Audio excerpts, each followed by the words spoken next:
نہیں نہیں، مجھے چھوڑ دو، خدا کے لیے مجھے جانے دو، میں نے کچھ نہیں کیا، مجھے مت پکڑو، چھوڑو مجھے۔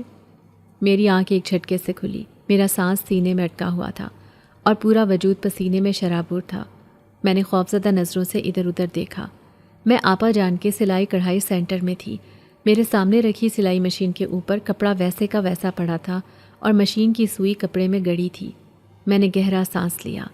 یہ پھر وہی خواب تھا، وہی قبرستان، وہی ہیولا اور وہی میرا خوف۔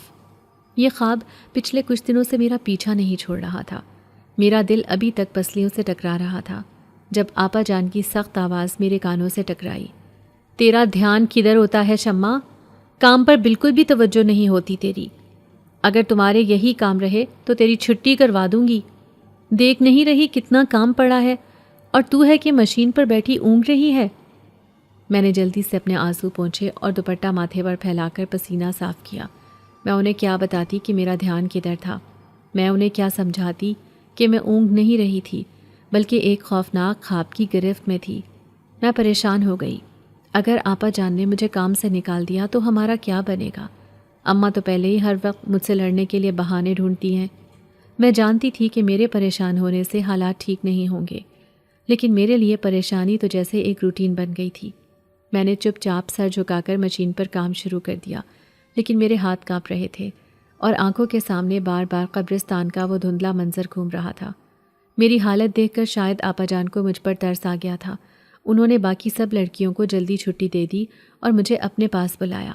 انہوں نے میرے سر پر ہاتھ پھیرا اور میری پریشانی کی وجہ پوچھی۔ آپا جان کا شفیق لہجہ اور نرم لمس ہی میری ہمت کو توڑنے کے لیے کافی تھا۔ میں جو کب سے ضبط کیے بیٹھی تھی پھوٹ پھوٹ کر رو پڑی۔ ان کی وجہ پوچھتے ہی میں نے روتے ہوئے سارا قصہ ان کے گوش گزار کر دیا۔ میں نے انہیں بتایا کہ کیسے اماں روز مالکوں کے گھر سے کھانا چوری کر کے لاتی ہیں اور کیسے راشد بھائی سارا دن آوارہ گردی کر کے رات کو آتے ہیں اور اماں سے پیسے لے کر پھر غائب ہو جاتے ہیں۔ میں نے انہیں بتایا کہ مجھے یہ سب کتنا برا لگتا ہے، مجھے وہ چوری کا کھانا زہر لگتا ہے، لیکن اماں کو اس کا ذرا خیال نہیں۔ 11 سال کی تھی میں جب ابا کا انتقال ہو گیا تھا۔ اس کے بعد سے اماں لوگوں کے گھر میں کام کرتی تھی۔ ہم 3 بہن بھائی تھے۔ اماں جو بھی کماتی بھائی اپنی آوارہ گردیوں میں ضائع کر دیتا۔ اماں روز آتے ہوئے مالکوں کا کھانا چوری کر کے لے آتی تھی، صرف اپنے بیٹے کو خوش کرنے کے لیے۔ آپا جان سے ہی مجھے پتہ چلا تھا کہ حرام حلال میں کیا فرق ہے، اور جب سے مجھے اس فرق کا پتہ چلا تھا میرا جینا محال ہو گیا تھا۔ جو 2 وقت کی روٹی ملتی تھی وہ بھی میرے لیے کھانا مشکل ہو گئی تھی۔ چھوٹی بہن تو نہ سمجھ تھی، اس لیے میں اس کی زندگی مشکل نہیں بنانا چاہتی تھی۔ وہ تو خوشی خوشی وہ بریانی اور زردہ کھا لیتی تھی، لیکن میرا لقمہ حلق میں اٹک جاتا تھا۔ آپا جان نے میری ساری باتیں بہت صبر سے سنی۔ انہوں نے ہمیشہ کی طرح مجھے صبر اور شکر کرنے کی تاکید کی اور ماں سے بدگمان ہونے پر ڈانٹا۔ کہنے لگی، شمع، ہو سکتا ہے تم اپنی ماں کو جس نظریے سے دیکھ رہی ہو وہ ویسی نہ ہو، وہ مجبور ہو، لیکن میں انہیں کیا بتاتی کہ میں نے اپنی ماں کو پیدا ہوتے سے ہی ایسے ہی دیکھا ہے۔ لیکن تب مجھے سمجھ نہیں تھی، اب سمجھ آئی تھی تو ماں سے شکوے ہونے لگ گئے تھے۔ میں بوجھل قدموں سے اٹھ کر گھر کی جانب چل دی۔ میرا بالکل بھی دل نہیں تھا گھر جانے کا، لیکن وہی میرا ٹھکانہ تھا۔ راستے میں وہی قبرستان پڑا جسے دیکھ کر آج میں کچھ زیادہ ہی وحشت ہوئی، شاید اس خواب کی وجہ سے۔ میں جلدی سے قدم اٹھاتی گھر پہنچی تو اماں ابھی کام سے نہیں آئی تھی۔ میں کتابیں کھول کر بیٹھ گئی۔ تھوڑی دیر بعد اماں کی بلند آواز سنائی دی۔ وہ ہمیشہ کی طرح مجھے دور سے آوازیں دیتی ہوئی گھر میں داخل ہوئیں۔ آج پھر وہ بریانی اور میٹھے چاول شاپروں میں ڈال کر لے کر آئی تھیں۔ آتے ہی انہوں نے شاپر میری طرف بڑھایا اور کہنے لگی، یہ زردہ سنبھال کر رکھنا، میں اپنے راشد کے لیے لے کر آئی ہوں، جب وہ آئے تو اسے گرم کر کے دینا۔ میرا دل چاہا میں وہ شاپر اٹھا کر دور پھینک دوں۔ میرے دل میں ناپسندیدگی کی ایک شدید لہر اٹھی۔ میں حرام نہیں کھانا چاہتی تھی، لیکن میری ماں ہمیں زبردستی حرام ہی کھلاتی تھی۔ شام کو راشد بھائی گھر آئے اور شام کا کھانا کھا کر ماں سے کچھ پیسے لے کر نکل گئے۔ سارا دن ان کی کوئی خبر ہی نہیں ملتی تھی، نہ جانے کن آوارہ لڑکوں کے ساتھ پھرتے تھے۔ ان کے جانے کے بعد اماں نے مجھے بھی کھانے کو کہا۔ میں نے چاول کھانے سے انکار کر دیا تو اماں نے مجھے اتنی باتیں سنائیں کہ میں رو دی۔ کہنے لگیں، فاقوں سے مر جاؤ گے تب پتہ چلے گا حلال کیا ہوتا ہے اور حرام کیا ہوتا ہے۔ آج پھر ایسے ہی ہوا تھا۔ میں روتی ہوئی اپنے بستر پر آ کر لیٹ گئی۔ بھوک سے میری آنتیں قل ہو اللہ پڑ رہی تھی، لیکن میرے حلق سے وہ حرام لقمہ نہیں اتر سکتا تھا۔ اگلے دن شام کو میں آپا جان کے گھر سے واپس آئی تو گھر میں ایک عجیب سی ہلچل مچی تھی۔ اماں باورچی خانے میں تھیں اور راشد بھائی صحن میں کھڑے مسکرا رہے تھے۔ ان کے ہاتھ میں ایک مرغی تھی، ایک کالے رنگ کی بڑی سی مرغی جس کی آنکھیں عجیب طرح سے چمک رہی تھیں۔ میں نے حیرت سے پوچھا، بھائی یہ مرغی کہاں سے لائے ہو؟ راشد بھائی نے لاپرواہی سے کندھے اچکائے، کہیں سے نہیں، بس لے آیا۔ اماں نے باورچی خانے سے جھانک کر پوچھا، ارے راشد یہ کہاں سے لی ہے؟ بڑی تکڑی مرغی ہے۔ راشد بھائی ہنس کر بولے، اماں قبرستان میں یوں ہی ٹہل رہی تھی، میں نے سوچا کوئی مالک نہیں ہے اس کا، بس اٹھا کر لے آیا، آج رات مزے کا سالن بنے گا۔ قبرستان کا نام سن کر میرے پیروں تلے سے زمین نکل گئی، میرے رونگٹے کھڑے ہو گئے۔ کل رات والا خواب پھر میری آنکھوں میں گھوم گیا۔ میں نے چیخ کر کہا، بھائی خدا کا خوف کریں، ایک تو چوری، اوپر سے قبرستان سے، یہ کیا حرکت ہے؟ اسے فوراً واپس چھوڑ کر آئیں۔ اماں بھی میری بات سن کر باورچی خانے سے باہر آ گئی اور مجھے ڈانٹنے لگی، چپ کر تو منحوس، جب دیکھو نحوست پھیلاتی رہتی ہے۔ لے آیا ہے تو کیا ہوا؟ کوئی جن بھوت تھوڑی لے آیا ہے، مرغی ہی تو ہے۔ جا شمع جلدی سے اسے ذبح کر اور سالن بنا، آج تو دعوت ہوگی۔ میں نے روتے ہوئے کہا، اماں میں یہ گناہ نہیں کروں گی، یہ حرام ہے، یہ کسی کی امانت ہو سکتی ہے اور قبرستان سے لائی ہوئی چیز، خدا کے لیے اماں ہمیں اس گناہ میں شریک نہ کریں۔ لیکن میری بات کون سنتا؟ راشد بھائی نے وہ مرغی میرے قدموں میں پھینک دی اور کہا، تو نہیں بنائے گی تو اماں بنائے گی، لیکن یہ پکے گی آج ہی۔ وہ مرغی فرش پر بے حس و حرکت پڑی تھی، لیکن اس کی سرخ چمکتی آنکھیں سیدھا میری طرف دیکھ رہی تھی۔ ان آنکھوں میں ایک عجیب سی وحشت تھی جسے دیکھ کر میرا دل دہل گیا۔ اماں نے چھری اٹھائی اور مرغی کی طرف بڑھی۔ میں کانپتی ہوئی ایک کونے میں دبک گئی۔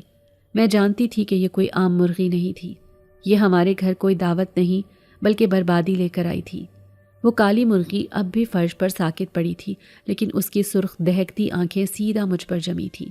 ان آنکھوں میں نہ خوف تھا نہ بے بسی، ان میں ایک ایسی وحشت تھی جسے میں بیان نہیں کر سکتی، ایک ایسی آگ جو میرے دل کو جلا رہی تھی۔ میں نے آخری ہمت جمع کر کے کہا، اماں خدا کا واسطہ رک جاؤ، یہ ٹھیک نہیں ہے، یہ کوئی عام مرغی نہیں لگتی، یہ ہمارے گھر بربادی لائے گی، اسے چھوڑ دو اماں، اسے جانے دو۔ میری بات سن کر اماں غصے سے چیخ پڑی، بس کر دے اپنی یہ منحوس باتیں، جب سے پیدا ہوئی ہے نحوست ہی پھیلائی ہے تو نے، ایک لقمہ حلال کا تو گھر لا نہیں سکتی، اور جو مفت کا مال مل رہا ہے اس پر بھی تیری زبان کینچی کی طرح چل رہی ہے۔ ہٹ جا میرے سامنے سے، آج تو یہی پکے گی اور سب سے پہلے تو ہی کھائے گی۔ راشد بھائی نے بھی کہا لگایا، ہاں اماں آج اس جمع کو ہی سب سے پہلے کھلانا، اس کے دماغ کا فطور اتر جائے گا۔ میں نے روتے ہوئے اپنے کانوں پر ہاتھ رکھ لیے۔ اماں نے چھری اٹھائی اور ایک ہی وار میں اس مرغی کا گلا کاٹ دیا۔ ایک لمحے کے لیے مجھے لگا جیسے اس مرغی نے کوئی چیخ ماری ہو، ایک ایسی چیخ جو انسانوں کے کان نہیں سن سکتے، ایک ایسی چیخ جس سے قبرستان کی دیواریں لرز گئی ہوں، اور اس کا کٹا ہوا سر فرش پر گر کر بھی سیدھا میری طرف ہی دیکھتا رہا۔ اس کی آنکھیں اب بھی کھلی تھیں اور ان میں وہی دہکتی آگ تھی۔ میرا دل ڈوب گیا، میں جان گئی تھی کہ جو نہیں ہونا چاہیے تھا وہ ہو چکا تھا۔ اماں نے جلدی جلدی مرغی کو صاف کیا اور دیگچی چولہے پر چڑھا دی۔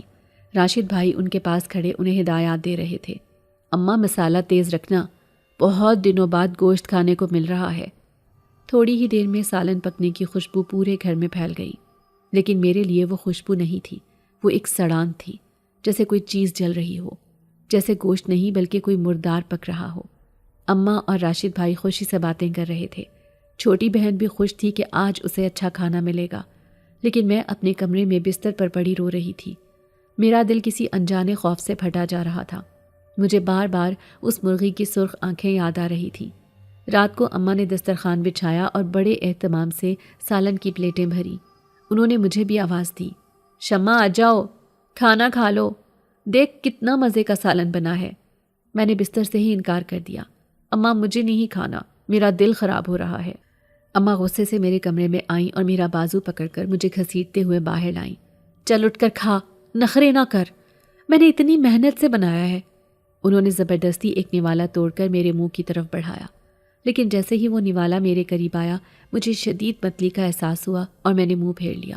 میں نے روتے ہوئے کہا، اماں میں یہ حرام نہیں کھا سکتی، یہ چھوری کا ہے اور خدا جانے یہ کیا بلا ہے جو بھائی قبرستان سے اٹھا کر لائے ہیں، مجھ سے یہ نہیں کھایا جائے گا۔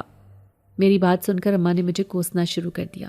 ٹھیک ہے، مر بھوکی، تجھے تو ویسے بھی اچھے کھانے راس نہیں آتے، فاقے ہی تیرا مقدر ہے۔ وہ بڑبڑاتی ہوئی واپس دسترخوان پر چلی گئی۔ راشد بھائی، اماں اور چھوٹی بہن تینوں نے بڑے مزے سے وہ سالن روٹی کے ساتھ کھایا۔ وہ لوگ تعریفیں کر رہے تھے کہ کتنا لذیذ گوشت ہے، لیکن میں دور بیٹھی انہیں وحشت سے دیکھ رہی تھی۔ مجھے لگ رہا تھا کہ وہ گوشت نہیں بلکہ کوئی آگ کھا رہے ہیں جو ان کے اندر کو جلا دے گی۔ اس رات مجھے بالکل نیند نہیں آئی۔ میں اپنے بستر پر کروٹیں بدلتی رہی۔ میرا پورا وجود کانپ رہا تھا۔ مجھے گھر میں عجیب و غریب آوازیں سنائی دے رہی تھی۔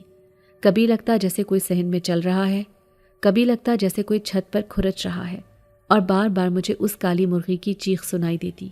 میں نے ڈر کے مارے رضائی اپنے سر پر تان لی اور آیت الکرسی کا ورد کرنے لگی۔ اگلا پورا دن میرا یوں ہی اداس گزرا۔ اماں اور راشد بھائی بالکل معمول کے مطابق تھے، بلکہ کچھ زیادہ ہی خوش نظر آ رہے تھے، جسے دیکھ کر میرا خوف اور بڑھ گیا۔ انہیں جیسے احساس ہی نہیں تھا کہ انہوں نے کل رات کیا کیا ہے۔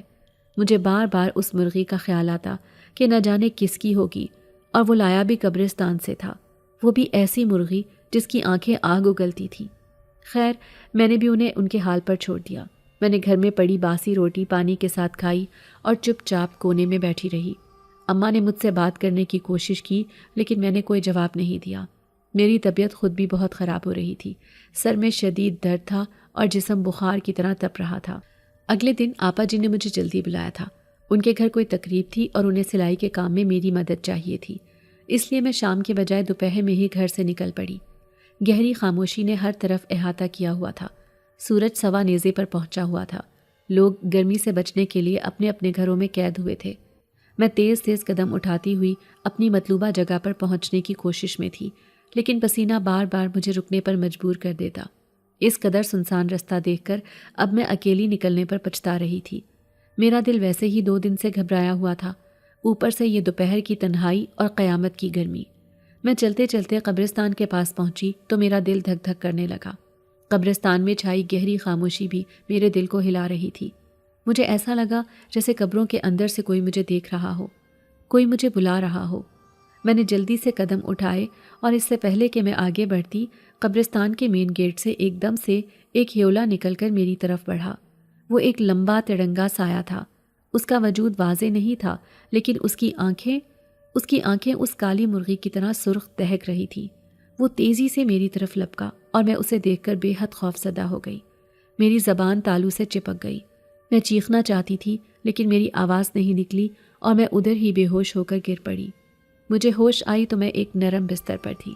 میرے سر کے نیچے ریشم کا تکیہ تھا اور اوپر ایک نہایت قیمتی لحاف تھا۔ میں نے گھبرا کر آنکھیں کھولی۔ یہ میرا گھر نہیں تھا، نہ ہی یہ آپا جان کا گھر لگتا تھا۔ کمرہ بہت بڑا اور عالی شان تھا، لیکن وہاں عجیب سی تاریکی پھیلی تھی۔ دیواروں پر مشعلیں روشن تھیں جن سے ایک پراسرار نیلی روشنی نکل رہی تھی۔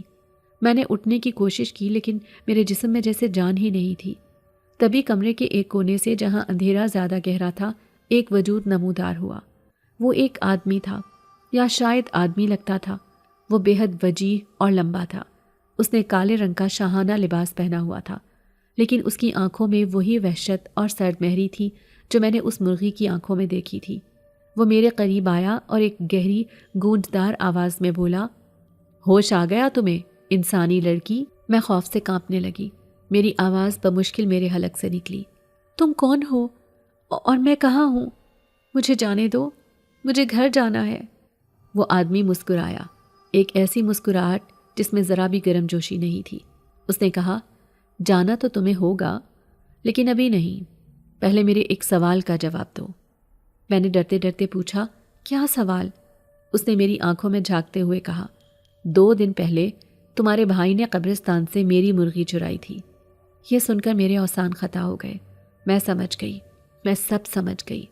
وہ کالی مرغی، وہ قبرستان، وہ سرخ آنکھیں۔ میں اس کے قدموں میں گر پڑی۔ میں نے روتے ہوئے اس کے آگے ہاتھ جوڑ دیے۔ خدا کے لیے ہمیں معاف کر دو، میرے بھائی سے غلطی ہو گئی، وہ جاہل ہے، اسے نہیں پتا تھا۔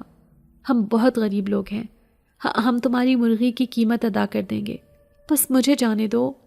میں اس کی منتیں کرنے لگ گئی کہ اسے معاف کر دے، لیکن وہ سرد لہجے میں بولا، قیمت تو تمہیں چکانی ہوگی لیکن پیسوں میں نہیں۔ میں دھک سے رہ گئی۔ میں نے کانپتی آواز میں پوچھا، تو پھر کیسے؟ اس نے جو کہا وہ سن کر میرے پیروں تلے سے زمین نکل گئی، میرا پورا وجود سن ہو گیا۔ وہ کہنے لگا، شمع، تمہیں اس مرغی کے بدلے مجھ سے نکاح کرنا ہوگا۔ نکاح؟ میں بے یقینی کی حالت میں اس عجیب و غریب آدمی کو دیکھ رہی تھی۔ اس کا چہرہ سپاٹ تھا لیکن اس کی آنکھوں میں وہی سرد چمک تھی جو میں نے اس کالی مرغی کی آنکھوں میں دیکھی تھی۔ نکاح، وہ بھی ایک مرغی کے بدلے میں؟ یہ کیسی قیمت تھی؟ یہ کیسا انصاف تھا؟ میرا دماغ معاف ہو رہا تھا۔ میں جو اس کے قدموں میں گری ہوئی تھی وہیں سے گھسٹتی ہوئی پیچھے کو ہٹی۔ میرے آنسوؤں کا سیلاب پھر سے امڈ آیا۔ نہیں، ایسا مت کہو، خدا کے لیے مجھ پر رحم کرو۔ میں نے کچھ نہیں کیا، میں نے تو اس مرغی کو ہاتھ تک نہیں لگایا، میں نے تو وہ سالن بھی نہیں کھایا۔ سزا میرے بھائی اور میرے ماں کو دو، مجھے جانے دو، میں تمہاری منت کرتی ہوں، میں تمہارے آگے ہاتھ جوڑتی ہوں۔ میں پاگلوں کی طرح رو رہی تھی اور فرش پر اپنا سر پٹک رہی تھی، لیکن اس آدمی پر میری باتوں کا، میرے آنسوؤں کا کوئی اثر نہیں ہو رہا تھا۔ وہ اپنی جگہ سے 1 انچ نہ ہلا۔ اس کا سرد لہجہ میرے دل میں چھید کر رہا تھا۔ تمہارے آنسوؤں سے مجھے کوئی فرق نہیں پڑتا، انسانی لڑکی، اور سزا تو تمہارے خاندان کو ہی مل رہی ہے۔ تمہارا بھائی اور تمہاری ماں، وہ اس گوشت کو کھا کر اپنی سزا کی طرف پہلا قدم بڑھا چکے ہیں، لیکن تم ان سب کی قیمت ادا کرو گی، تم میری ملکیت بنو گی۔ میں نے چیخ کر کہا، میں تمہاری ملکیت کیوں بنوں؟ گناہ انہوں نے کیا ہے، میں کیوں بھگتوں؟ یہ کیسا انصاف ہے؟ وہ ہنسا، ایک ایسی ہنسی جس سے کمرے کی دیواریں لرز گئی، مشعلوں کی نیلی روشنی کانپ اٹھی۔ انصاف؟ تم انسان انصاف کی بات کرتے ہو؟ تم انسان جو ایک بے زبان جان کو چوری کر کے ذبح کر دیتے ہو اور پھر اسے ہضم کر جاتے ہو، تم انصاف کو کیا جانو؟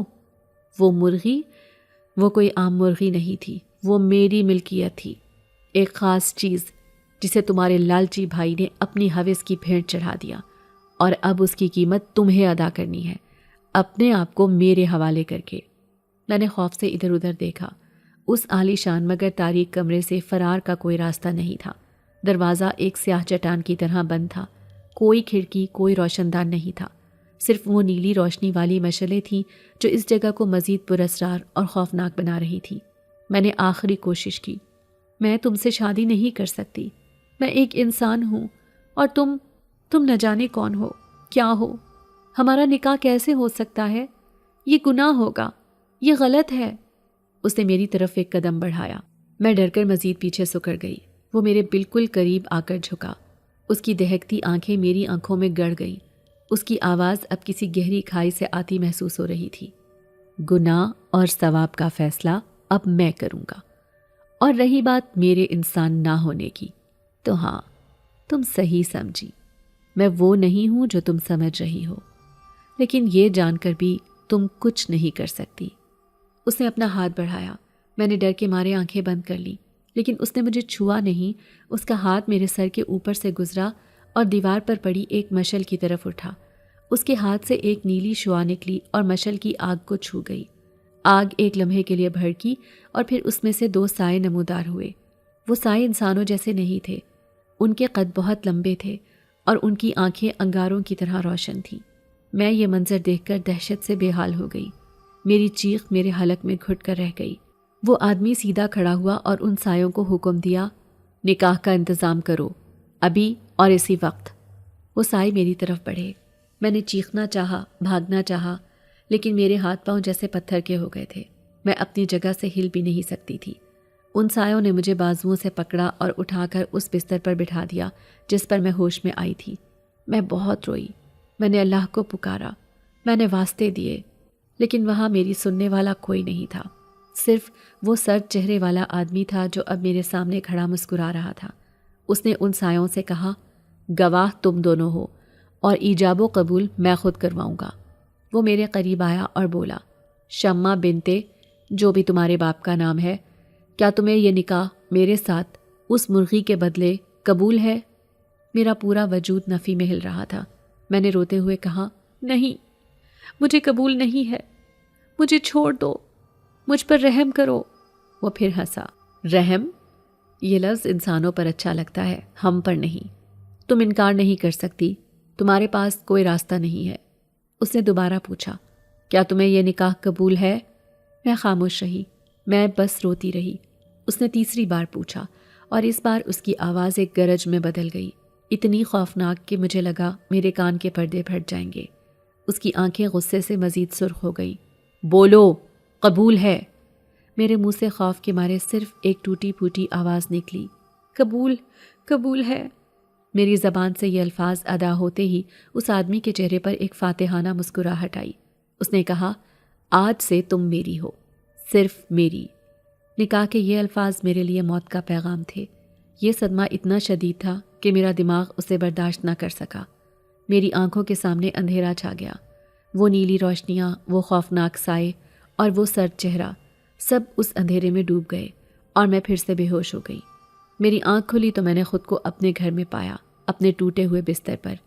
میرا سر چکرا رہا تھا اور میرا پورا جسم درد سے ٹوٹ رہا تھا۔ میں نے گھبرا کر آنکھیں کھولیں اور تیزی سے اٹھ بیٹھی۔ یہ میرا اپنا کمرہ تھا، وہی ٹوٹی پھوٹی دیواریں، وہی چھت جس سے برسات میں پانی ٹپکتا تھا، وہی غربت زدہ ماحول۔ رات کا اندھیرا چھٹ چکا تھا اور صبح کی ہلکی ہلکی روشنی کمرے میں آ رہی تھی۔ اماں اور چھوٹی بہن پاس ہی چارپائی پر سو رہی تھی، ان کے چہروں پر سکون تھا۔ میں نے اپنے جسم کو ٹٹولا۔ میرے کپڑے وہی تھے جو میں نے کل دوپہر گھر سے نکلتے وقت پہنے تھے، لیکن وہ پسینے میں شرابور تھے۔ میں نے گہرا سانس لیا۔ کیا وہ سب ایک خواب تھا؟ ایک بہت برا، خوفناک خواب؟ ہاں، یقیناً وہ خواب ہی تھا۔ میں کل دوپہر گرمی میں قبرستان کے پاس بے ہوش ہو گئی ہوں گی اور شاید کوئی مجھے اٹھا کر گھر چھوڑ گیا ہوگا، اور پھر بخار اور 2 دن کے فاقے نے میرے دماغ پر اثر کیا ہوگا۔ وہ عالی شان کمرہ، وہ آدمی، وہ سائے اور وہ نکاح، سب میرے وہم کا حصہ تھا۔ وہ سب جھوٹ تھا، ایک ڈراؤنا خواب تھا۔ میں نے یہ سوچ کر خود کو تسلی دی۔ میں نے شکر کا کلمہ پڑھا کہ میں محفوظ اپنے گھر میں ہوں۔ لیکن جب میری نظر اپنے دائیں ہاتھ پر پڑی تو میرا دل ایک لمحے کے لیے جیسے دھڑکنا بھول گیا۔ میری کلائی پر جہاں ان سایوں میں سے ایک نے مجھے پکڑا تھا، وہاں کالے رنگ کے 5 انگلیوں کے نشان تھے، ایسے جیسے کسی نے گرم لوہے سے مجھے داغ دیا ہو۔ میرا دل پھر سے خوف سے دھڑکنے لگا۔ نہیں، یہ خواب نہیں تھا، یہ وہم نہیں تھا، یہ سب حقیقت تھی۔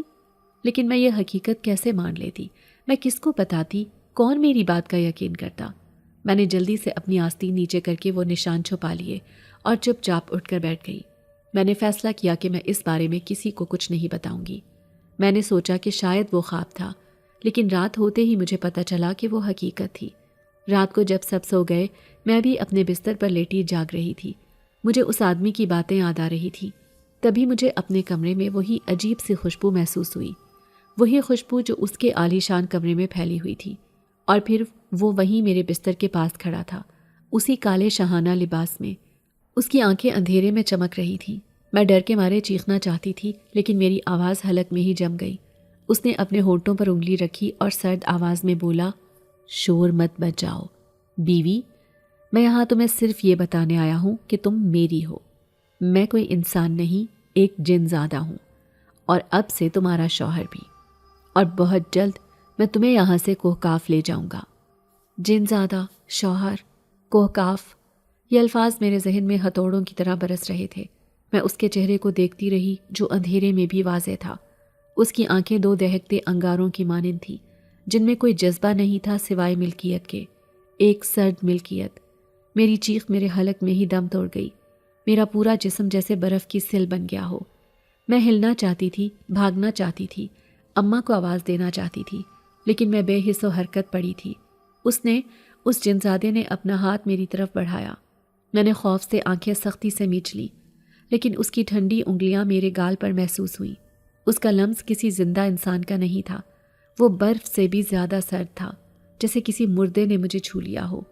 اس کی گونجدار آواز پھر میرے کانوں میں آئی، ڈرو مت، میں تمہیں ابھی کوئی نقصان نہیں پہنچاؤں گا، ابھی تم یہیں رہو گی، لیکن یہ بات یاد رکھنا، تم میری ہو۔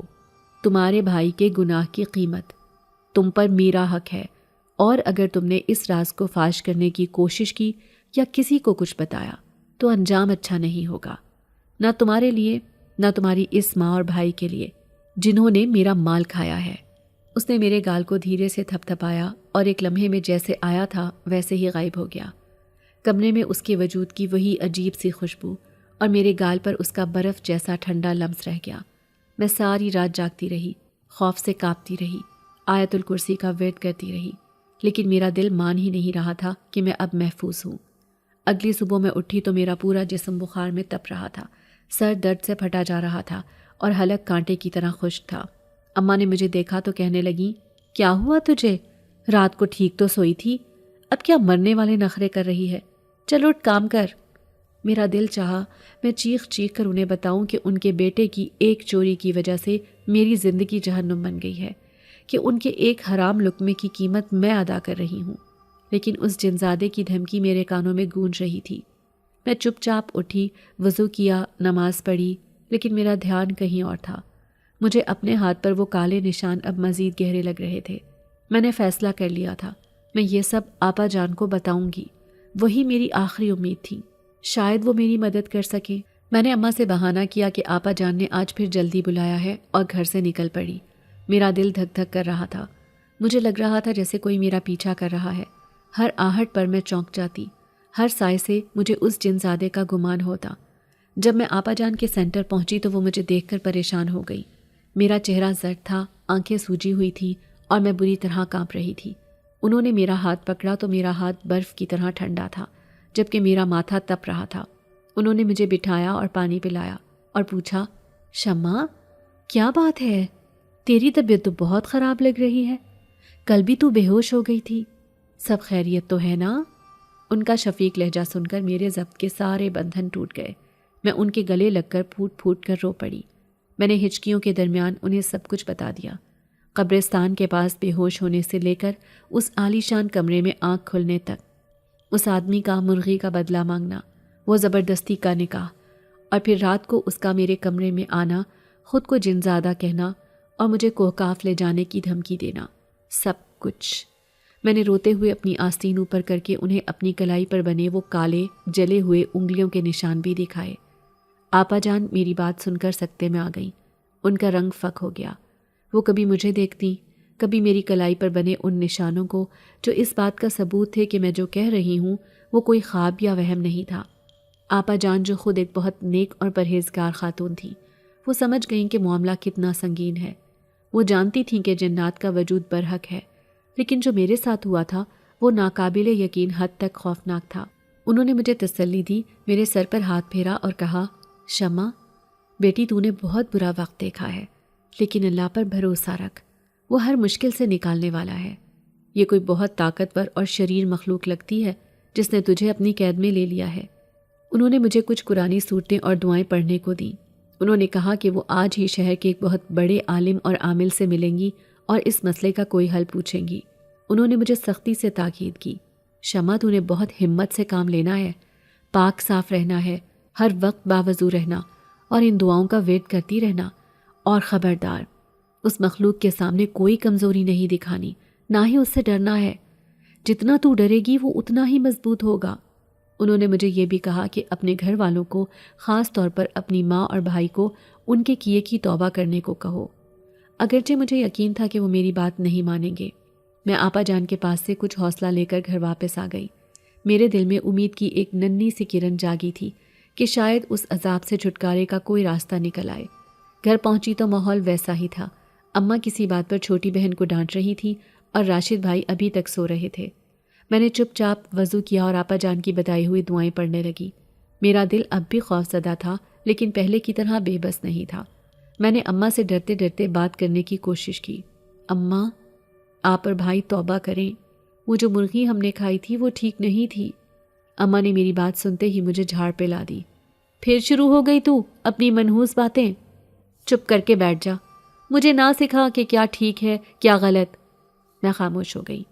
میں جانتی تھی ان سے بات کرنا بے سود ہے۔ رات کا اندھیرا پھیلنے لگا اور میرا خوف بڑھنے لگا۔ آج کی رات قیامت کی رات تھی، آج پھر اس کا سامنا ہونا تھا۔ میں نے خود کو دعاؤں کے حصار میں قید کر لیا۔ جائے نماز پر بیٹھی، میں مسلسل ویٹ کر رہی تھی کہ تبھی کمرے میں وہی سرد خوشبو پھیلی۔ کمرے کا درجہ حرارت ایک دم سے گر گیا اور وہ میرے سامنے کھڑا تھا، لیکن آج اس کے چہرے پر مسکراہٹ نہیں تھی، اس کی آنکھیں غصے سے لال انگارہ ہو رہی تھی۔ میں نے تجھے منع کیا تھا نا انسانی لڑکی، میں نے تجھے خبردار کیا تھا کہ کسی کو کچھ نہ بتانا۔ اس کی آواز اب کسی گہری کھائی سے نہیں بلکہ جہنم سے آتی محسوس ہو رہی تھی۔ تو نے میری نافرمانی کی، تو نے اس عورت کو سب بتا دیا، تجھے لگا وہ تجھے مجھ سے بچا لے گی، تجھے لگا وہ عامل تیرا کچھ بھلا کر سکیں گے۔ وہ ایک قدم آگے میری طرف بڑھا، میں ڈر کر پیچھے ہٹی، میرا پورا وجود کانپ رہا تھا۔ اب تیری سزا یہ ہے کہ تیرا اس انسانی دنیا میں وقت اور کم رہ گیا ہے۔ تو نے ان دعاؤں پر بھروسہ کیا نا، اب دیکھ میں ان کا کیا کرتا ہوں۔ اس نے اپنا ہاتھ میری طرف بڑھایا اور اس سے پہلے کہ میں کچھ سمجھ پاتی، ایک کالی آندھی کی طرح کوئی چیز مجھ سے ٹکرائی، میرے ہاتھ میں پکڑی تسبیح ٹوٹ کر بکھر گئی اور میرے سامنے پڑے قرآن پاک کے اوراق خود بخود پھڑپھڑانے لگے اور پھر ایک جھٹکے سے بند ہو گئے۔ میرا دل ڈوب گیا۔ میں نے دہشت سے اسے دیکھا۔ وہ سرد لہجے میں مسکرایا۔ کوئی دعا، کوئی وظیفہ، کوئی عامل تجھے مجھ سے نہیں بچا سکتا۔ شمع تو میری ہے اور تو میرے ساتھ ہی جائے گی، بہت جلد، بہت ہی جلد۔ اس کے یہ الفاظ میرے کانوں میں کسی زہریلے ناگ کی پھنکار کی طرح اترے۔ میں کچھ بولنا چاہتی تھی، چیخنا چاہتی تھی، لیکن میری زبان گنگ ہو چکی تھی۔ اس نے ایک آخری سرد نگاہ مجھ پر ڈالی، ایک ایسی نگاہ جس میں ہزاروں سال کی وحشت قید تھی، اور پھر وہ جیسے آیا تھا ویسے ہی ہوا میں تحلیل ہو گیا۔ کمرے میں وہی ٹھنڈک، وہی عجیب سی خوشبو چھوڑ کر میں ساری رات اسی جائے نماز پر بے حس و حرکت بیٹھی رہی۔ نہ میں روئی، نہ میں نے کوئی دعا پڑھی۔ میرا دماغ بالکل خالی ہو چکا تھا، جیسے میرے اندر کا سارا خوف، ساری امیدیں، سب کچھ ختم ہو گیا ہو۔ صرف ایک خالی پن رہ گیا تھا اور اس جنزادے کے آخری الفاظ کی گونج۔ اگلی صبح جب اماں کی ڈانٹ سے میری آنکھ کھلی تو میں وہ شمع نہیں تھی جو کل رات تھی۔ میرے اندر کچھ مر گیا تھا، میں ایک زندہ لاش کی طرح اٹھی۔ اماں مجھے کام نہ کرنے پر کوسنے دے رہی تھی، لیکن ان کی باتیں میرے کانوں سے تو ٹکرا رہی تھی مگر میرے دماغ تک نہیں پہنچ رہی تھی۔ میں نے خالی نظروں سے انہیں دیکھا اور چپ چاپ اٹھ کر صحن میں آ گئی۔ راشد بھائی جو ابھی سو کر اٹھے تھے مجھے اس حالت میں دیکھ کر ہنسنے لگے۔ کیا بات ہے شمع، آج بڑی چپ ہے، لگتا ہے رات کو کوئی خواب دیکھ لیا ہے، یا پھر اس آپا جان نے کچھ زیادہ ہی پڑھا دیا ہے۔ میں نے انہیں بھی کوئی جواب نہیں دیا، میں بس دیوار کو گھورتی رہی۔ مجھے اب کسی چیز سے کوئی فرق نہیں پڑ رہا تھا۔ میری یہ حالت دیکھ کر اماں اور راشد بھائی بھی کچھ پریشان ہوئے۔ اماں نے میرا ماتھا چھوا۔ تجھے تو بخار بھی نہیں ہے، پھر یہ کیا حالت بنا رکھی ہے؟ چل اٹھ کر ناشتہ بنا۔ میں ایک مشین کی طرح اٹھی، ناشتہ بنایا لیکن خود ایک لقمہ بھی نہ کھایا۔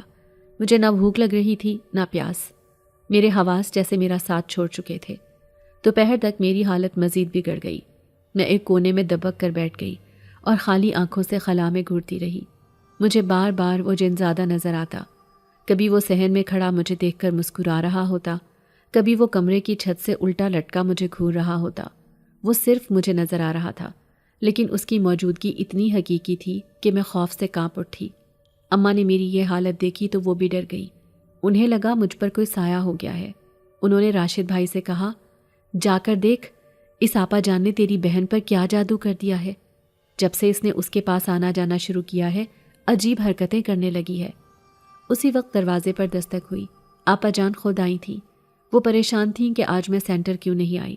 جیسے ہی وہ گھر میں داخل ہوئیں انہیں بھی گھر کے ماحول میں ایک عجیب سی گھٹن اور وحشت کا احساس ہوا۔ ان کی نظر مجھ پر پڑی جو کونے میں سہمی بیٹھی تھی۔ وہ تیزی سے میری طرف آئیں۔ شمع بیٹی کیا ہوا تجھے؟ تو ٹھیک تو ہے؟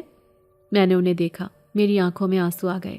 میں نے کانپتی ہوئی آواز میں کہا، وہ آ گیا تھا آپا جان، اس کو سب پتہ چل گیا، اس نے میری تسبیح توڑ دی، اس نے کہا کوئی مجھے نہیں بچا سکتا، وہ مجھے لے جائے گا۔ آپا جان میرا خوف سمجھ گئی۔ انہوں نے مجھے تسلی دینے کے لیے میرا ہاتھ پکڑا اور کچھ پڑھنے لگی، لیکن ان کی زبان بھی لڑکھڑا رہی تھی، یعنی انہیں بھی اس شیطانی موجودگی کا احساس ہو رہا تھا۔ اسی وقت اماں بیچ میں بول پڑی، بس کریں آپا جان، آپ نے ہی میری بیٹی کا دماغ خراب کیا ہے۔ یہ پہلے بالکل ٹھیک تھی، آپ کے ان حلال حرام کے چکروں نے اسے پاگل کر دیا ہے۔ چلی جائیں آپ یہاں سے اور آئندہ میری بیٹی کے پاس مت آنا۔ آپا جان نے دکھ سے میری اماں کو دیکھا۔ بہن تم سمجھ نہیں رہی، معاملہ بہت سنگین ہے، تمہارے بچوں کی جان خطرے میں ہے، تم لوگوں نے جو کیا ہے یہ اس کا عذاب ہے۔ لیکن اماں کچھ بھی سننے کو تیار نہیں تھی۔ انہوں نے آپا جان کو برا بھلا کہہ کر گھر سے نکال دیا۔ آپا جان جاتے ہوئے بے بسی سے مجھے دیکھتی رہی، میں روتے ہوئے انہیں دیکھتی رہی۔ میں انہیں روکنا چاہتی تھی لیکن مجھ میں اتنی ہمت نہیں تھی۔ ان کے جانے کے بعد وہ جنزادہ پھر میرے سامنے نمودار ہوا، اور اس بار وہ راشد بھائی کے بالکل پیچھے کھڑا تھا۔ وہ سرد مہری سے مسکرا رہا تھا۔ دیکھا، میں نے کہا تھا نا کوئی تیری مدد نہیں کر سکتا، اب تو صرف میری ہے، اور تیری ماں، اس نے خود تیری مدد کو ٹھکرا دیا۔ اب تو اس انسانی دنیا سے جانے کی تیاری کر شمع۔ میں نے خوف سے آنکھیں بند کر لی۔ میری آخری امید بھی دم توڑ چکی تھی۔ اس دن کے بعد میری زندگی جہنم بن گئی۔ وہ جن زیادہ اب ہر وقت میرے آس پاس ہی رہتا۔ وہ مجھے دن میں بھی نظر آتا، کبھی اماں کے پاس بیٹھا، کبھی چھوٹی بہن کے بالوں سے کھیلتا، لیکن انہیں نہ وہ نظر آتا نہ محسوس ہوتا۔ وہ مجھ سے باتیں کرتا، مجھے کوہ کاف کے قصے سناتا، مجھے بتاتا کہ وہ وہاں کتنا طاقتور ہے اور میں وہاں جا کر اس کی ملکہ بنوں گی۔ اس کی باتیں میرے دماغ پر ہتھوڑوں کی طرح لگتی۔ میں چیخنا چاہتی تھی لیکن میری آواز جیسے کسی نے چھین لی تھی۔ میں نے کھانا پینا بالکل چھوڑ دیا۔ میں دن بدن کمزور ہوتی جا رہی تھی، ایک ہڈیوں کا ڈھانچہ بن کر رہ گئی تھی۔ اماں اور راشد بھائی اب مجھ سے ڈرنے لگے تھے۔ انہیں یقین ہو گیا تھا کہ مجھ پر کسی جن کا سایہ ہے۔ وہ مجھے ایک کمرے میں بند کر دیتے تھے، لیکن وہ جن زیادہ تو دیواروں کے پار بھی آ سکتا تھا۔ وہ میرے ساتھ اسی کمرے میں رہتا، مجھے اذیت دیتا، مجھے ڈراتا۔ آپا جان نے ایک دو بار کسی عامل کو بھیجنے کی کوشش کی، لیکن وہ عامل ہمارے گھر کے دروازے تک پہنچ کر ہی واپس لوٹ گئے۔ کسی نے کہا کہ اس گھر پر کسی بہت طاقتور چیز کا قبضہ ہے، وہ اندر داخل نہیں ہو سکتے۔ تھوڑے ہی دن گزرے تھے۔ ایک رات جب چاند پورا تھا اور باہر ہوا کا شور تھا، میں اپنے کمرے میں بستر پر بے سود پڑی تھی۔ اماں، راشد بھائی اور چھوٹی بہن دوسرے کمرے میں سو رہے تھے۔ انہیں اب میری کوئی پرواہ نہیں تھی۔ انہوں نے مجھے میرے حال پر چھوڑ دیا تھا۔ تبھی کمرے میں وہی نیلی روشنی پھیلی، وہی مشعلیں جو میں نے اس کے عالی شان کمرے میں دیکھی تھی، میرے اس غریب خانے کے کمرے میں روشن ہو گئیں۔ وہ جنزادہ میرے بستر کے پاس کھڑا تھا۔ آج اس نے وہی شاہانہ کالا لباس پہنا ہوا تھا۔ اس کا چہرہ پہلے سے زیادہ پروقار اور خوفناک لگ رہا تھا۔ اس نے میری طرف دیکھا۔ اس کی نگاہوں میں آج غصہ نہیں بلکہ ایک عجیب سی سنجیدگی تھی۔ وہ بولا، وقت پورا ہو گیا ہے شمع، آج میں تمہیں لینے آیا ہوں، اس گندی دنیا سے، ان لالچی خود غرض انسانوں سے بہت دور، کوہ کاف میں، میری دنیا میں۔ اس نے اپنا برف جیسا سرد ہاتھ میری طرف بڑھایا۔ چلو، اب تم ہمیشہ کے لیے میری ہو۔ میں نے بے بسی سے اس کے ہاتھ کو دیکھا۔ میرے پاس انکار کی سکت نہیں تھی۔ میرے آنسو میرے زرد سوکھے ہوئے گالوں پر بہہ نکلے۔ میں جان گئی تھی کہ یہ میری آخری رات تھی اس انسانی دنیا میں۔ میرے اندر کی آخری ہمت نے بھی جواب دے دیا تھا۔ میں نے کانپتا ہوا ہاتھ اٹھایا اور اس کے ہاتھ میں دے دیا۔ اس کا لمس اتنا سرد تھا کہ مجھے لگا میرے ہاتھ سے ہوتی ہوئی برف کی ایک لہر میرے دل تک اتر گئی ہو۔ میرا دل جو پہلے ہی خوف سے سکڑا ہوا تھا، اس لمس سے جیسے ایک لمحے کے لیے دھڑکنا بھول گیا۔ اس نے میرا ہاتھ مضبوطی سے پکڑ لیا۔ اس کے چہرے پر ایک عجیب سی مسکراہٹ ابھری، ایک ایسی مسکراہٹ جس میں نہ خوشی تھی نہ طنز، بلکہ ایک گہری پراسرار ملکیت کا احساس۔ چلو، اس نے گہری آواز میں کہا۔ اس کے الفاظ کے ساتھ ہی میرے کمرے کی دیواریں دھواں بن کر تحلیل ہونے لگیں۔ وہ ٹوٹی ہوئی چھت، وہ غربت زدہ در و دیوار، سب میری آنکھوں کے سامنے ایک سیاہ گرداب میں بدل گئے۔ مجھے لگا جیسے میں کسی اتھاہ گہرائی میں گر رہی ہوں۔ میرے کانوں میں ہزاروں چیخوں کی آوازیں آنے لگیں، باہر گلی سے آتی آوازیں، اماں کے خراٹوں کی آواز، سب کچھ ایک تیز ہوا کے شور میں ڈوبتا چلا گیا۔ میں نے خوف سے آنکھیں بند کر لیں۔ میرا دوسرا ہاتھ اس جنزادے کے بازو پر جکڑا گیا تھا۔ مجھے اپنا وجود ہوا میں معلق محسوس ہو رہا تھا۔ یہ سفر چند لمحوں کا تھا یا صدیوں کا، مجھے کچھ اندازہ نہیں تھا۔ پھر اچانک یہ سب رک گیا۔ میرے پیروں نے ایک ٹھوس سرد فرش کو چھوا۔ میرے کانوں میں اب بھی اس گرداب کا شور گونج رہا تھا، لیکن اس کے ساتھ ساتھ ایک عجیب سا پراسرار سکوت بھی تھا۔ میں نے ڈرتے ڈرتے آنکھیں کھولیں۔ میں وہیں تھی، اسی عالی شان مگر تاریک کمرے میں جہاں میرا نکاح ہوا تھا۔ وہی نیلی مشعلیں روشن تھیں، وہی بھاری سیاہ پردے لٹک رہے تھے۔ ہوا میں وہی قدیم خوشبو رچی بسی تھی، جیسے ہزاروں سال کی دھول اور کافور کی مہک ہو۔ میں نے گھبرا کر اپنا ہاتھ چھڑانے کی کوشش کی، لیکن اس جنزادے کی گرفت لوہے کی طرح مضبوط تھی۔ میں اب کہاں ہوں؟ مجھے واپس جانے دو، مجھے میری اماں کے پاس واپس جانا ہے۔ میری آواز میرے اپنے کانوں میں اجنبی لگی، کمزور اور بے جان۔ وہ ہنسا، ایک گونجدار کہا جو اس پورے ہال میں پھیل گیا۔ تمہاری اماں؟ وہ خود غرض عورت جس نے تمہاری مدد کو ٹھکرا دیا، جس نے تمہیں میرے حوالے کر دیا، تم اب بھی اس کے پاس جانا چاہتی ہو؟ یہ تمہارا نیا گھر ہے شمع، کوہ کاف میری سلطنت اور تم میری ملکہ۔ اس نے میرا ہاتھ چھوڑا اور مجھے دھکیل کر کمرے کے بیچ میں کر دیا۔ میں لڑکھڑا گئی، میرا انسانی جسم اس نئی دنیا کی ہوا میں کمزور پڑ رہا تھا۔ اس نے ہال کی ایک طرف اشارہ کیا جہاں ایک بڑا سیاہ دھویں دار آئینہ نصب تھا۔ آؤ میں تمہیں دکھاتا ہوں کہ تم جن کے لیے رونا چاہتی ہو وہ اب کس حال میں ہے۔ اس نے آئینے پر ہاتھ پھیرا، دھواں چھٹا اور میری آنکھوں کے سامنے میرے گھر کا منظر آ گیا۔ وہی میرا چھوٹا سا کمرہ، لیکن اب وہ خالی تھا۔ میرا بستر خالی پڑا تھا، ٹوٹی ہوئی تسبیح کے دانے فرش پر بکھرے ہوئے تھے۔ اماں کمرے میں داخل ہوئیں اور خالی بستر دیکھ کر ان کی چیخ نکل گئی۔ وہ پاگلوں کی طرح میرا نام پکارنے لگی، شمع، اری شمع، کہاں مر گئی تو؟ پھر ان کی نظر ان بکھرے ہوئے دانوں پر پڑی۔ وہ الٹے پاؤں چیختی ہوئی باہر بھاگی۔ راشد بھائی جو ابھی تک سو رہے تھے ان کی چیخ سے ہڑبڑا کر اٹھ بیٹھے۔ اماں رو رہی تھی اور اپنا سینہ پیٹ رہی تھی۔ لے گیا، وہ جن اسے لے گیا، میری بیٹی کو کھا گیا، ہائے میں لٹ گئی، برباد ہو گئی۔ راشد بھائی کا چہرہ خوف سے زرد پڑ گیا، وہ کونے میں دبک گئے۔ ان کی آنکھیں کمرے کے خالی کونوں میں گھور رہی تھی۔ مجھے لگا جیسے انہیں وہ سائے نظر آ رہے ہیں جو صرف میں دیکھ سکتی تھی۔ وہ کانپتے ہوئے بولے، اماں وہ یہاں ہے، وہ مجھے گھور رہے ہیں، وہ مجھے مار ڈالیں گے، اماں بچا لو مجھے۔ وہ چیختا ہوا بھاگا لیکن دروازے سے ٹکرا کر گر پڑا۔ اسے کچھ نظر ہی نہیں آ رہا تھا، وہ بس ہوا میں ہاتھ پاؤں مار رہا تھا جیسے کوئی اندیکھا دشمن اسے جکڑ رہا ہو۔ جنزادے کی سرد آواز میرے کانوں سے ٹکرائی، یہ تمہارے بھائی کی سزا ہے۔ اس نے میری مرغی کا گوشت کھایا تھا نا، اب میری دنیا کے عذاب کا ہر لقمہ اس کے اندر آگ بن کر جلے گا۔ وہ پاگل ہو جائے گا، وہ بھیک مانگے گا موت کی، لیکن موت اسے نہیں آئے گی۔ اور تمہاری ماں، وہ اپنی باقی زندگی اپنی بیٹی کو یاد کر کے روئے گی۔ یہ ان دونوں کی سزا ہے جو انہوں نے تمہیں دی ہے۔ میں اس منظر کو دیکھتی رہی، میرے دل میں ان کے لیے کوئی ہمدردی، کوئی درد نہیں تھا۔ میرا دل جیسے پتھر کا ہو گیا۔ وہ دنیا، وہ رشتے، سب مجھے بہت دور، بہت اجنبی لگ رہے تھے، جیسے وہ میری زندگی نہیں بلکہ کوئی کہانی تھی جو میں نے کبھی پڑھی تھی۔ میں نے آئینے سے نظر ہٹا لی اور اس جنزادے کو دیکھا۔ اس کی آنکھوں میں ایک عجیب سی چمک تھی۔ اس نے میری طرف قدم بڑھایا۔ اب تم انسان نہیں ہو شمع، تم ایک جن کی بیوی ہو، اس سلطنت کی ملکہ۔ تمہاری پرانی زندگی ختم ہو چکی ہے۔ اس نے اپنا ٹھنڈا ہاتھ اٹھایا اور میری پیشانی پر رکھ دیا۔ ایک تیز برقی جھٹکا میرے پورے وجود میں دوڑ گیا۔ مجھے لگا جیسے میرے اندر کچھ ٹوٹ رہا ہے اور کچھ نیا بن رہا ہے۔ میں نے کانپتے ہوئے اپنے ہاتھوں کو دیکھا۔ میری جلد اب زرد اور بیمار نہیں تھی، بلکہ چاند کی طرح سفید اور شفاف ہو گئی۔ میرے ناخن تھوڑے لمبے اور نوکیلے ہو گئے تھے، اور میری کلائی پر جہاں وہ کالے جلے ہوئے نشان تھے وہاں اب ایک خوبصورت پیچیدہ نیلے رنگ کا نقش بنا ہوا تھا جو اندھیرے میں ہلکا ہلکا چمک رہا تھا۔ اس نے میرا ہاتھ پکڑا اور مجھے اس آئینے کے سامنے لا کھڑا کیا۔ آئینے میں میرے گھر کا منظر غائب ہو چکا تھا، اب اس میں میرا عکس تھا، لیکن وہ میں نہیں تھی۔ شاید میں ہی تھی، لیکن ایک نیا روپ، ایک خوفناک حد تک حسین روپ۔ میری آنکھیں اب بے نور اور خوفزدہ نہیں تھیں، ان میں ایک گہری نیلی چمک آ گئی تھی، ویسی ہی چمک جیسی اس جنزادے کی آنکھوں میں تھی۔ میں اپنے اس نئے عکس کو دیکھتی رہی۔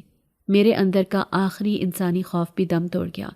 جنزادے نے مسکراتے ہوئے اپنا بازو میری طرف بڑھایا۔ چلو ملکہ، تمہاری نئی رعایا تم سے ملنے کے لیے بے تاب ہے۔ میں نے ایک لمحے کے لیے سوچا، آپا جان کا خیال آیا، اس دنیا کی دھوپ کا خیال آیا، لیکن وہ سب یادیں اتنی دھندلی تھیں جیسے کسی اور جنم کی ہوں۔ اب واپسی کا کوئی راستہ نہیں تھا، اور شاید مجھے اب واپس جانا بھی نہیں تھا۔ میں نے اپنا ہاتھ، جو اب برف کی طرح سرد اور سنگ مرمر کی طرح سفید تھا، آہستہ سے اس جنزادے کے سیاہ بازو پر رکھ دیا۔ اس نے میرا ہاتھ تھاما اور ہم دونوں اس تاریک محل کے نہ ختم ہونے والے دالانوں کی طرف بڑھ گئے، ایک ایسی دنیا کی طرف جہاں سے واپسی ممکن نہیں تھی۔ اس دن کے بعد شمع کبھی انسانی دنیا میں واپس نہیں آئی، نہ کسی نے اسے پھر کبھی دیکھا۔ آپا جان نے اسے بہت ڈھونڈا، لیکن اس کا کوئی سراغ نہ ملا۔ اماں اور راشد بھائی کا انجام عبرتناک ہوا۔ راشد پاگل ہو کر گلیوں میں بھٹکتا رہا اور اماں اپنی بیٹی کے غم میں رو رو کر اندھی ہو گئیں۔ یوں ایک جنزادے اور شمع کی کہانی اختتام کو پہنچی، ایک ایسی کہانی جو ایک حرام لقمے سے شروع ہوئی اور ایک انسانی زندگی کو ہمیشہ کے لیے جنات کی تاریک دنیا میں قید کر گئی۔